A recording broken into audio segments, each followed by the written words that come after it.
जय श्री महाकाल, जय माँ कामाख्या। मित्रों, आज की वीडियो में जानकारी लेके आए हैं कि हवन कितने प्रकार का होता है और मेरे द्वारा कितने प्रकार के हवन किए जाते हैं। सबसे पहले बात करते हैं हवन क्यों जरूरी होता है। देखिए, जो व्यक्ति भक्ति के मार्ग में है तो उनको हवन करना जरूरी होता है। इससे क्या होता है, आपके जो आपके अंदर जो ऊर्जा होती है और जो दैवी शक्ति होती है उसमें बढ़ोतरी होती है। जैसे मान लिया आप ओम नमः शिवाय मंत्र का जाप कर रहे हैं, तो आप जितना आप जाप करेंगे तो 10 हवन होता है, यानी कि आप 10,000 जाप करेंगे तो कम से कम जो है 1,000 क्या होती है आप ओम नमः शिवाय देंगे। तो इससे क्या होता है, मंत्र की ऊर्जा बढ़ती है और वो मंत्र आपके काम में आता है।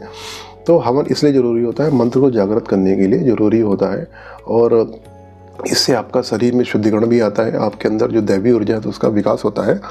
अब बात करते हैं, क्या एक साधारण व्यक्ति हवन कर सकता है? बिल्कुल कर सकता है, क्योंकि क्या होता है कि जैसे कि हवन क्या होता है कि एक साधक हवन अलग प्रकार का करता है और जैसे आप किसी ब्राह्मण को या किसी कर्मकांडी ब्राह्मण से हवन कराते हैं तो विधान से वो हवन करके चला जाएगा। तो जैसे क्या होता है कि इतना संभव नहीं है, आज के समय में सब जगह उपलब्ध नहीं है, तो आप स्वयं सीख लीजिए कि किस तरह से हवन किया जाता है और अपने घर पे आप कम से कम महीने में एक बार हवन करना चाहिए। इससे क्या होगा, घर में शुद्ध रहता है और साइंटिफिकली भी प्रूफ है कि घर में हवन करने से जो भी बैक्टीरिया होते हैं वो 6 महीने के लिए निष्क्रिय हो जाते हैं, बीमारियां भी दूर हो जाती हैं।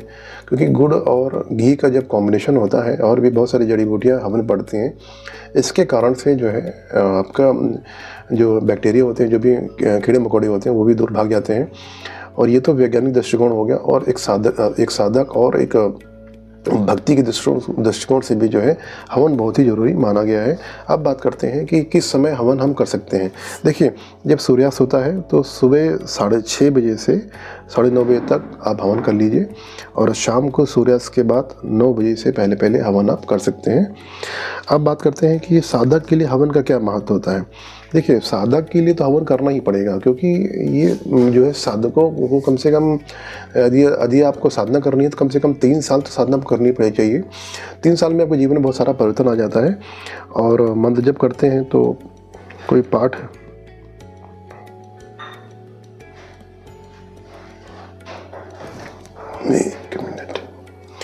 जो व्यक्ति प्रतिदिन मंत्र जप करते हैं या हवन करते हैं या कोई पाठ पढ़ते हैं तो उनके लिए भी हवन का बहुत महत्व होता है और आप हवन स्वयं से सीख लेंगे तो अच्छा रहेगा। अब बात करते हैं कि जो हवन की कितनी विधियाँ होती हैं। देखिए, हवन की विधियाँ होती हैं, एक विधि होती है वैदिक विधि होती है, इसमें ढेर सारे नियम होते हैं और उसमें जो है इतने सारे मंत्र होते हैं, संस्कृत मंत्र होते हैं, लोगों को संस्कृत उतना नहीं आता है और आज के समय में इतना ये सरल भी नहीं है कि व्यक्ति के पास समय हो कि वो इतना सारा ढेर सारा प्रोसेस करके जो है उसको कर सके।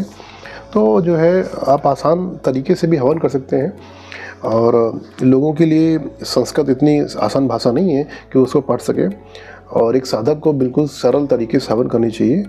आपको मेरे चैनल पे जो है हवन का वीडियो मिल जाएगा, वहाँ से देख के आप हवन कर सकते हैं और उस पर पढ़ा होगा दैनिक हवन कैसे करें, ये वीडियो को मिल जाएगा। और इसके अलावा भी बहुत से लोगों वीडियो पड़े हैं कि जहाँ से आप देख सकते हैं। अब बात करते हैं कि जो है कि मेरे द्वारा कौन से हवन किए जाते हैं। तो बहुत सारे मेरे शिष्य हैं जो दूर के हैं, विदेश में रहते हैं, यहाँ भी रहते हैं, और वो जो है जो भी व्यक्ति अपने परिवार के मंगल के लिए हवन करना चाहते हैं कि यानी जीवन में अच्छा हो जाए, तो उनके लिए मंगल कामना हवन है, जिसमें आपको ऑनलाइन भी करा सकते हैं, ऑफलाइन करा सकते हैं।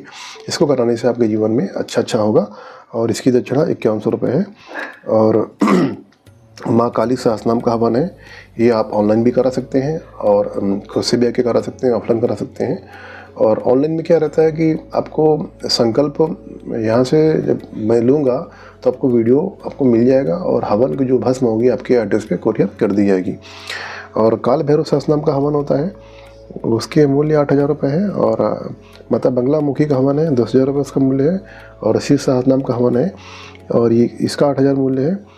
और ये सारे पाठ मेरे द्वारा जागृत किए गए हैं, इनका बहुत ही शक्तिशाली प्रभाव रहता है। और जो व्यक्ति क्या होता है कि हमारा घर खुला रहता है, खुला मतलब है कि कोई भी नकारात्मक शक्ति आ जाती है और हवन करके जब घर का बंधन किया जाता है तो घर में लॉक लगा दिया जाता है। घर में कोई नकारात्मक शक्ति किसी भी दशा में प्रवेश नहीं कर सकती है। मैं तंत्र की बात नहीं करता हूँ खुले तौर पे, ये तंत्र होता है तो उसका असर रहेगा। ऐसा नहीं कि घर का बंधन लगा हुआ तो तंत्र असर नहीं करता, असर करता है बिल्कुल। और लेकिन ये है कि जैसे कि जो हवा रहती है कि कहीं से अनजानी हवा घर पे आ जाती है, तकलीफ देती है, वो सब बंद हो जाएगा। यानी कि कोई बाहर की हवा वो आपके घर में प्रवेश नहीं कर पाएगी, है ना, और आपको अनावश्यक रूप से परेशान नहीं कर पाएगी। तो हवन मेरे द्वारा 3 किए जाते हैं। एक होता है 1 वर्ष के लिए होता है, जिसमें 2500 रुपये मूल्य रखा गया है, जिसमें 1 साल के लिए घर पे बंधन लगाया जाता है। और दूसरा हवन है 5 वर्ष के लिए, जिसमें 5100 रुपये मेरे द्वारा लिया जाता है, दक्षिणा ली जाती है। और तीसरा हवन है 11,000 रुपये का, 10 साल के लिए आप घर पे बंधन लगा दिया जाता है, जिससे आप कोई भी नकारात्मक शक्ति आपके घर में प्रवेश नहीं कर सकती है। ठीक है। और क्या होता है कि नकारात्मक शक्ति के कारण भी बहुत सारे तकलीफ होती है, बहुत सारी दिक्कतें होती हैं। लोगों को समझ में नहीं आता है जब सब कुछ बिगड़ने लगता है और अचानक से सब कुछ लॉस इसमें चला जाता है आपका। क्या होता है कि जब नकारात्मक शक्ति आपके घर में रहती है, शरीर में रहती है, तो वो धीरे धीरे आपको दीमक की तरह खाना शुरू कर देती है, आपको नुकसान पहुंचाती है। सबसे पहले आपको जो है दिमाग पे चढ़ती है, वो दिमाग बैठती है। दिमाग बैठने के बाद आपका धीरे धीरे आपका जो व्यवसाय होगा, जो भी आपका धन संबंधी होगा, लाभ होगा, उसको धीरे धीरे बंद कर देगी। और एक समय ऐसा आएगा कि आप बिल्कुल बेरोजगार हो जाएंगे। और उसके बाद घर में इतनी बीमारियाँ हो जाएंगी कि एक सदस्य बीमार हो रहा है, वो ठीक हो रहा है, फिर दूसरा बीमार हो रहा है, फिर ठीक हो रहा। तो और एक्सीडेंट भी होते हैं, बहुत सारे लॉसेस भी होते हैं।